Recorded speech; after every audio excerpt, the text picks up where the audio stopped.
Ito ang ulam namin. Ngayon, talong, may sili, may pamyenta, may perch na 2 piraso. Magandang size ng perch. Ano ba? Teka, pinipicture ko tayo kabel ko ito sa vlog ko. Kabel ko di vlog ko. Ano ka? Kabel ko di vlog ko. Oh. Short lang ang vlog. Naimas natin nga sidaan ta ako.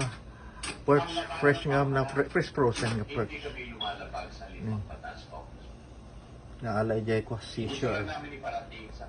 Yes, nag-surf fishing. Legal ang aming pagtanggi sa kagustuhan.